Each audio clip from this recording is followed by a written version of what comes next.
네, 안녕하세요. 네, 사이넥스의 신동환입니다. 네, 오늘 좀 제가 말씀드릴 주제는 미국 FDA 및 유럽 MDR 최근 동향을 통해서 어떻게 저희 국내 제조사분들이 글로벌 진출을 위한 규제를 어떻게 좀 전략을 하셔야 되고 어떤 점을 고려하셔야 되는지에 좀 말씀을 드리도록 하겠습니다.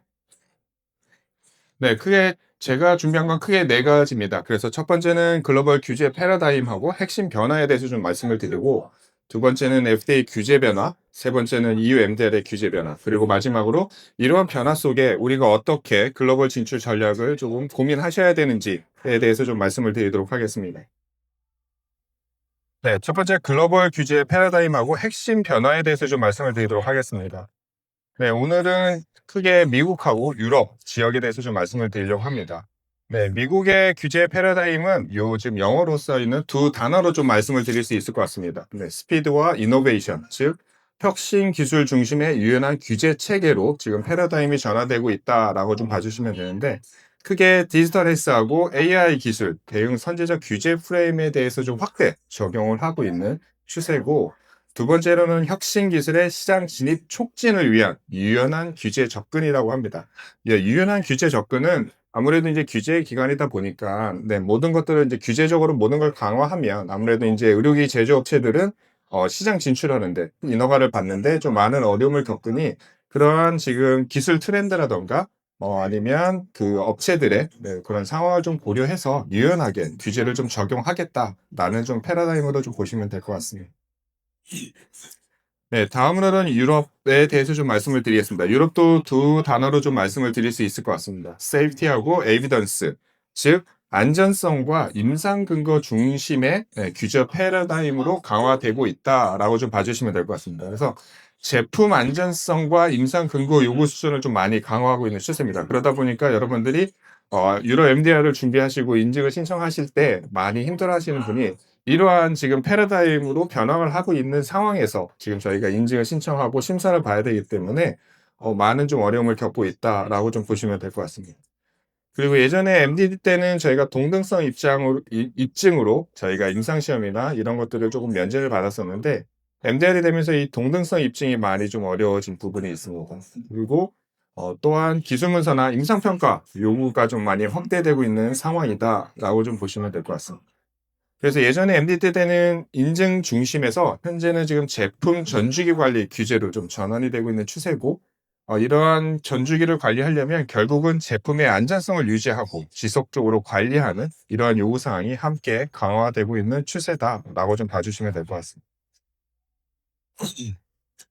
네, 그럼 글로벌 규제 변화의 핵심 내용 한 세 가지만 좀 말씀을 드리도록 하겠습니다. 첫 번째는 디지털 기반 규제 시스템 확대입니다.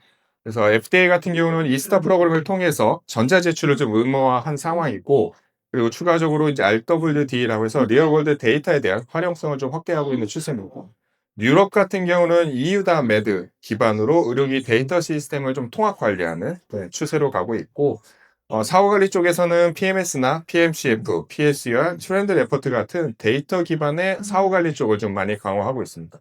이를 통해서 이제 데이터 기반 규제로 좀 많이 전환이 되고 있는 추세다라고 좀 보시면 될 것 같고요. 두 번째로 인공지능 의료기 규제 체계가 좀 정립이 되고 있습니다. 그래서 FDA 같은 경우는 이제 PCCP 기반의 알고리즘, 네, 변경 관리 체계를 좀 도입을 하고 있고, 유럽 같은 경우는 유럽 MDR 외에 EU AI 액트라고 해서 인공지능 법을 이제 추가적으로 좀 도입을 했습니다. 이러한 인공지능 법을 통해서 저희가 그 의료기기의 알고리즘의 투명성 및 임상적 성능 검증을 요구를 좀 강화하고 있다라고 좀 보시면 될 것 같습니다. 네, 다음으로는 사이버 보안에 대한 규제 강화가 좀 있습니다. FDA는 이미 뭐 여러분들 잘 아시겠지만 사이버 보안에 대해서 너무나도 좀 많이 강화를 하고 있는 상황이고, 실제적으로 FDA 같은 경우는 의료기기 사이버 보안에 대한 FDA 가이던스를 좀 많이 발행을 하고 있는 상황입니다. 네, 이 가이던스를 통해서 결국은 보안 중심 개발, 네, 제품 개발 프레임워크를 요구를 하고 있고, 추가적으로 소프트웨어의 취약점 관리라든가 SBAM에 대한 요구 사항을 좀 확대하고 있다라고 좀 보시면 될 것 같습니다. 그러면 유럽은 어떻게 하고 있느냐? EU MDR에서는 MDCG라는 사이버반에 대한 가이던스를 좀 적용을 하고 있고요. 인공지능 법에 의해서 의료기 보안 설계나 환자 데이터의 보호, 그리고 시스템의 무결성을 좀 강화하는 추세로 좀 가고 있습니다. 이를 통해서 네트워크 연결 의료기기 시대에 좀 보안에 대한 부분들을 많이 강화하고 있다라고 좀 이해해 주시면 될 것 같습니다. 네, 다음은 이제 FDA 규제 변화에 대해서 좀 좀 세부적인 내용을 말씀을 드리도록 하겠습니다. 첫 번째는 이스타 그 프로그램에 대한 전면 도입 및 의무화를 좀 말씀을 드릴 수 있을 것 같습니다. 그래서 이스타는 이게 디지털적으로, 그러니까 전자적으로 저희가 인증이나 510K나 드노보 또는 프리서미션 같은 제출 서류를 제출하는 시스템으로 좀 이해를 해주시면 되고요. 주로 이게 이제 기존에는 저희가 PDF 문서를 그냥 제출했다는 반면, 이제는 이 프로그램을 통해서 구조화된 디지털 데이터 제출 체계로 좀 전환이 됐다라고 보시면 돼요. 이 말인즉슨 예전에는 문서만 제출하고 우리가 심사를 받다는 반면, 기존에는 이제 문서뿐만 아니라 정형화된 디지털 데이터도 함께 제출을 해서 저희가 심사를 받아야 된다라고 보시면 될 것 같습니다.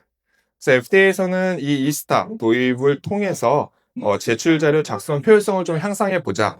그리고 심사 지연을 좀 최소화해 보자. 그리고 FDA 입장에서는 이제 심사 일관성이나 품질 향상을 좀 하자. 그리고 이로 인해서 기업에게 돌아가는 혜택은 인허가 타임을 좀 단축시켜서 빠르게 시장에 진입할 수 있도록 도움을 주자라는 취지로 도입을 하게 되었다라고 보시면 됩니다. 네, 다음은 이제 PCCP 도입입니다. PCCP는 Predetermined Change Control Plan이로서 AI 알고리즘 변경이라든가 업데이트를 사전에 관리하는 제도라고 좀 보시면 될 것 같습니다. 그래서 저희 기업에서 만약에 저희가 개발한 소프트웨어 의료기기에 알고리즘 변경이라든가 성능의 변경이 있을 시 이 PCCP 제도를 통해서 미리 승인받는다라고 좀 보시면 이해를 하시면 될 것 같습니다. 그래서 인공지능 소프트웨어 의료기기 같은 경우에는 지속적인 학습이라든가 성능 개선이 이루어지기 때문에 이러한 특성을 반영한 규제가 좀 필요하다라고 느꼈고, 실제적으로 FDA는 이를 시행하게 되었다라고 좀 봐주시면 될 것 같습니다. FDA가 예상하는 기대 효과는 아무래도 이런 성능 개선이나 업데이트 또는 변경 허가에 대해서 유연한 관리를 조금 할 수 있지 않을까라는 좀 기대를 가지고 있고요. 그다음에 변경 허가 절차를 좀 간소화해서 시장에 빠르게 좀 진입을 하고 제품 개선 주기를 조금 향상시키자라는 기대를 가지고 도입한 제도라고 이해를 하시면 될 것 같습니다. 네, 마지막으로 이제 사이버 보안에 대해서 말씀드렸습니다. 사이버 보안은 아무래도 계속 지속적으로 강조를 해서 아마 여러분들이 많이 들으셨을 겁니다. 그래서 이러한 사이버 보안의 규제 패러다임도 좀 바뀌고 있습니다. 예전에는 저희가 제품을 다 개발해 놓고 그다음에 이 사이버 보안에 대한 대응을 한 반면, 지금 현재 FDA에서는 이 제품을 개발하는 단계에서, 즉 사전에 이미 사이버 보안에 대한 요구 사항들을 반영해서 제품을 개발하고 보안 설계를 하라라는 내용으로 좀 많이 변화가 되어 있습니다. 그래서 여러분들이 이 FDA의 사이버 보안에 대한 기본 입장은 제품 설계 단계에서부터 이러한 보안에 대한 아키텍처를 통합 설계하고 취약점 및 이걸 어떻게 내가 예방할 건지에 대한 체계를 구축하는 것을 좀 고려하실 필요가 있습니다. 그래서 FDA에서의 사이버 보안 제출 요구 사항으로는 SBAM, 그리고 트레이닝 모델의 수행 요구, 그리고 취약점 모니터링 및 대응 계획을 수립해서 함께 제출하도록 요구를 하고 있습니다. 네, 다음은 EU MDR 규제 변화에 대해서 좀 말씀을 드리도록 하겠습니다. 지금 여러분들 MDR은 현재 지금 기간이 연장되어 있는 상태죠. 내년까지 아마 유예 기간이 있는 것으로 알고 있습니다. 그래서 하지만 지금 안도할 상황은 아니다라고 아마 계속 제가 다른 강의에서도 지속적으로 얘기를 드리고 있고, MB에서도 좀 많이 얘기를 드리고 있는 상황입니다. 그 이유는 이 연장은 규제 완화한 게 아니라 시장의 혼란을 좀 방지하기 위해서 한시적으로 조치를 하는 겁니다. 그래서 여러분들 이 연장 기간이 끝나기 전까지 MDR로 좀 전환을 해야 되는 상황이다라고 다시 한번 좀 강조해서 말씀을 드리고요. 지금 이제 MDR로 전환을 내가 하고 싶다 하더라도 좀 리스크들이 좀 몇 개가 있습니다. 그래서 주요 리스크를 보시면, 일단 제 심사기관인 Notified Body, MB의 심사 역량이 좀 부족하고 그런 문제가 계속 좀 지속되고 있고, 그다음에 심사가 정체되고 있는, 그러니까 심사에 소요되는 기간들이 좀 많이 소요되고 있는 상황이다라고 좀 봐주시면 될 것 같습니다. 그리고 앞에서 말씀드린 MDR에서의 강화된 부분, 즉 기술문서라든가 임상평가에 대한 요구 수준이 강화되다 보니 이에 대한 심사를 좀 더 강화를 하고 있고 실제적으로 고안도 많이 내고 있는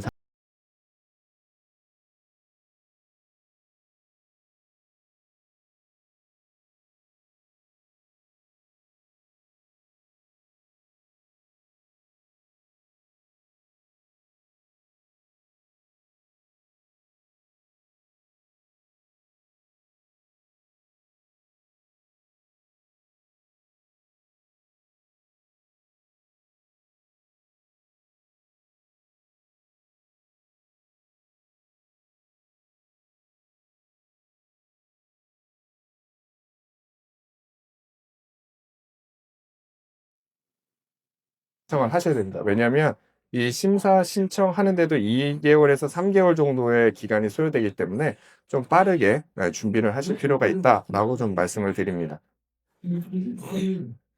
네. 그리고 이제 유럽 같은 경우는 MDR 법 외에 추가적으로 AI 액트라고 해서 인공지능법까지 좀 도입되었습니다. 이러한 지금 규제 체계는 아마 의료기 산업 최초로 이중 규제를 지금 하고 있는 상황이다라고 좀 이해하실 것 같습니다. 그래서 여러분들이 인공지능 의료기기 소프트웨어를 개발하시는 업체라고 하시면 지금 현재는 유럽의 규제, 즉 MDR과 AI 규제인 AI 액트를 동시에 적용하는 이 이중 규제를 맞닥뜨리게 된다라고 좀 봐주시면 될 것 같습니다. 그래서 여러분들이 이제 인증을 받으시려면 MDR 인증을 받으시면 결국은 MDR이나 AI 규제의 요건을 동시에 충족해야지만 저희가 인증을 받고 시장에 진출하실 수 있다라고 좀 이해를 해주십시오. 그래서 기업이 직면한 지금 규제 부담이 좀 증가된 부분이 있습니다. 지금 MDR에서는 임상 근거라던가 환자 안전성 검증을 좀 강하게 요구를 하고 있고 이를 기술문서하고 임상평가 자료로서 심사를 하고 있다라고 보시면 될 것 같고요. AI 액트 같은 경우에는 데이터 품질이라든가 투명성 그리고 인간 감독 체계 구축을 요구를 추가로 하고 있습니다. 네. 그럼 우리는 어떻게 해야 되느냐? 당연히 뭐 저희는 의료기기 개발사이기 때문에 임상 근거 확보에 좀 많은 노력을 해주셔야 될 필요가 있으시고요. 그다음에 AI 규제 요구사항은 통합적으로 좀 준비하실 필요가 있습니다. 그리고 MDR 인증 전략하고 AI 규제 대응을 동시에 고려해서 그러니까 각각의 요구사항을 사전에 잘 파악하시고 그 자료 준비를 동시에 하셔서 인증을 신청하셔야 된다라고 좀 이해를 하시면 좋을 것 같습니다. 네. 그래서 지금 뭐 여러분들 '아 인증만 받으면 이제 끝나겠지.'라는 이제 예전에 MDD 때 그런 분위기를 아직도 좀 생각을 하고 계실 텐데 MDD에서 MDR로 전환이 되면서 가장 강화된 부분이 저는 개인적으로 사후 관리 쪽, 즉 PMCF 쪽에 대한 강화라고 좀 말씀을 드릴 수 있을 것 같습니다. 그래서 MDR 규제 패러다임 변화를 보시면 MDD는 인증 중심의 규제였다라고 보시면 MDR은 현재 제품 전주기 관리에 대한 규제입니다. 그러니 당연히 예전에는 이제 사전 인증에 대한 부분을 강화해서 심사를 했다는 반면 지금 MDR에서는 사전은 당연한 거고 사후 쪽에 지금 부족한 부분들 나는 더 강하게 심사를 할 거다라는 지금 규제 패러다임의 변화라고 이해를 하시면 될 것 같습니다. 그렇다 보니 인증 이외에도 PMS 그리고 PMCF 같은 지속적인 성능이나 안전성의 평가도 요구를 하고 있다라고 좀 이해를 해주시면 될 것 같습니다. 그래서 이 PMCF에 대한 규제 요구사항을 보시면 당연히 PMCF 보고서를 저희가 인증기관에 또는 시스템에 업로드하라라고 요구를 하고 있고요. PSUL이라서 의료기기에서 의약품에서 활용하고 있던 PRE 세이프티 업데이트 레포트도 정기적으로 등급에 따라서 제출을 하도록 요구를 하고 있습니다. 그래서 이를 통해서 결국은 안전성을 지속적으로 모니터링하겠다라는 취지의 요구사항이라고 좀 이해를 하시면 될 것 같습니다. 그럼 우리 기업은 어떻게 준비를 하셔야 되느냐?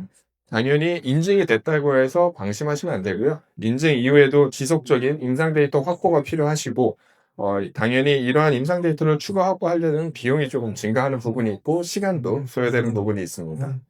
하지만 이러한 사후 임상 데이터가 부족한 경우에는 저희가 어렵게 받은 MDR 인증을 유지하기가 힘드시고 또는 5년 그 갱신 주기 때 갱신의 어려움이 발생할 가능성이 아주 높다라고 좀 이해를 해주시면 좋을 것 같습니다. 네, 마지막으로는 글로벌. 그럼 이러한 규제 변화에 대응하기 위해서 우리는 어떤 것들을 좀 고려해야 되느냐를 좀 요약해서 말씀을 좀 드리도록 하겠습니다. 그래서 앞에서 말씀드린 FDA와 유럽 지역의 이런 규제 패러다임을 제가 좀 표 한 장으로 좀 정리해서 말씀을 드립니다. 그래서 다시 한번 말씀드리면 미국의 규제 패러다임은 스피드와 이노베이션, 그리고 유럽 MDR의 규제 패러다임은 세이프티와 에비던스로 해서 각각의 애고사항들이 지금 많이 변화가 생기고 있다라고 한 번 더 요약해서 말씀을 드리고요. 그다음에 이제 여러분들이 이제 글로벌 진출을 하실 때 제일 첫 번째 좀 고려하셔야 될 게 타겟 시장을 어느 시장으로 갈 거냐를 조금 잘 고민하셔야 될 것 같습니다. 예전에는 저희가 식약처 허가를 받고는 무조건 나는 유럽부터 갈 거야. 유럽 인증을 받을 거야. 그리고 유럽에서 제품을 팔다가 이제 미국 시장으로 마지막에 들어갈 거야. 라는 이런 정도를 많이 했습니다. 그래서 저희가 흔히 뭐 EU first라는 표현을 많이 썼었는데 지금은 이제 MDR, 아까도 말씀드렸지만 MDR이 많이 강화되고 요구하는 사항이 너무 타이트하다 보니 이제는 유럽이 먼저가 아니다라고 생각을 하시는 그런 기업들이 많이 있으시고요. 실제적으로 인공지능 의료기 소프트웨어 같은 경우에는 유럽 시장보다는 FDA가 이 부분에 대해서는 가이던스도 많이 발간하고 있고 규제를 선도하고 있기 때문에 오히려 유럽 시장보다는 미국 시장을 좀 먼저 보시는 경우가 있습니다.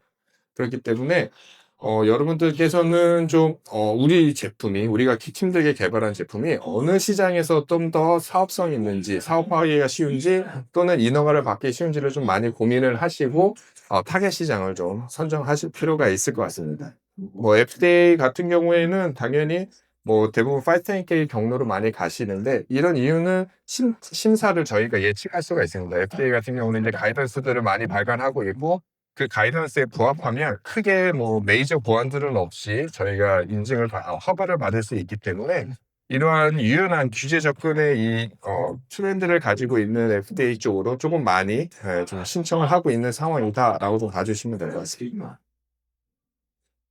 그리고 이제 저희가 내부적으로 좀 준비하실 게 있습니다. 시장이 선정이 됐다고 하면 저희 내부적으로 이제 예전에 지금 FDA라든가 유럽 MDR 같은 경우는 이제 RA들 즉 뭐 인허가 하는 부서만 하면 되는 상황은 아니다라고도 말씀을 드리고 싶습니다.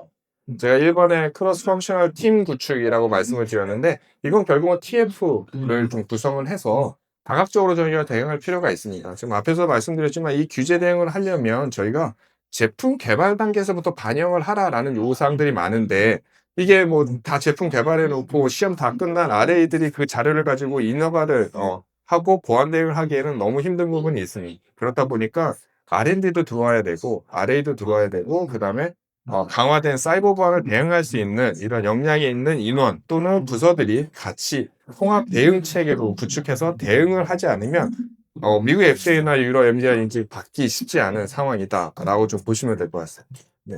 그래서 저희는 지금 예전에는 그냥 우린 제품 다 만들어 놓고 대응을 잘 하면 되겠지라는 생각을 가지고 계셨다는 반면 현재는 그렇게 하시면 이제 뭐 허가를 지연하고 아니면 다시 제품을 뜯어 고치거나 아니면 재시험을 하시는 경우가 있기 때문에 이런 개발 비용 증가 리스크가 있기 때문에 이런 것들을 좀 고려하셔 가지고 저희가 TF팀을 꾸려서 글로벌 규제 대응 속도 및 효율성을 좀 향상하시는 거를 좀 고민을 많이 하셔야 될 것으로 제가 좀 말씀을 드립니다. 네, 그럼 좀 마무리하겠습니다. 지금 의료기 규제 동향에서 제가 FDA하고 유럽 MDR을 말씀을 드렸는데 밑에 각각 세 가지로 좀 정리해서 말씀을 좀 드리도록 하겠습니다. 미국 같은 경우는 이스타 프로그램을 의무화해서 이제 510K나 드노보, 프리서미션, 사전 지정 프리서미션까지 다 이스타 프로그램을 통해서 사전 제출을 하도록 요구를 하고 있고 인공지능이나 머신러닝 같은 그런 의료기기 소프트웨어 같은 경우는 PCCP 제도를 활용해서 변경 허가라던가 성능 업그레이드에 대한 사전 계획을 제출함으로써 저희가 뒷단에 있는 변경 허가나 이런 것들의 부담을 좀 감소할 수 있는 제도를 운영하고 있다.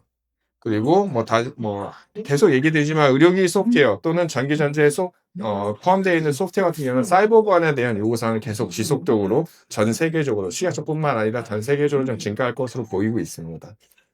네, 유럽은 지금 MDD 전환 연장이 되어 있지만 빠르게 저희가 MDR로 MDR 신청을 접수하시고 실제적으로 인증을 받으셔야 된다라고 좀 말씀을 드리고 MDR 위에 AI 규제, 즉 AI 액트가 들어오면서 이중 규제, 그러니까 동시에 만족해야 되는 요구사항들이 있으니 이 부분을 고려해서 저희가 준비를 해주시면 돼요. 그다음에 마지막으로 사전뿐만 아니라 사후 쪽 관리에 신경을 많이 쓰셔야 되는데 그중에서도 PMCF에 대한 부분들을 많이 고민을 해 주셔야 된다라고 좀 말씀을 드립니다. 네. 맺도록 하겠습니다. 제가 그냥 두 문장으로 좀 정리를 하고 말씀을 드리려고 하겠습니다. 지금 앞에서 말씀드린 건 변화하는 규제가 많고 규제가 요구하는 사항들이 많이 강화가 됐죠. 그러다 보니 기업에 있는 아마도 임원들이나 대표님들은 비용부터 생각하실 것 같습니다. 그래서 변화하는 규제는 비용이 아니다라고 좀 말씀을 드릴 수 있고요. 왜 그런지는 두 번째 문장에 있습니다. 선제적으로 대응하는 기업에게는 가장 강력한 경쟁 우위로 저희가 빠르게 움직여서 빠르게 인증을 받고 빠르게 시장에 진출을 한다고 하면 결국은 시장에서의 경쟁적인 우위를 저희가 차지할 수 있기 때문에 이 부분을 조금 더 고려하셔 가지고 이런 전세 글로벌적으로 변화한 규제에 좀 대응을 하셨으면 하는 제 바람을 좀 담아서 적어 봤습니다. 네. 제가 준비한 건 여기까지입니다. 경청해 주셔서 감사합니다.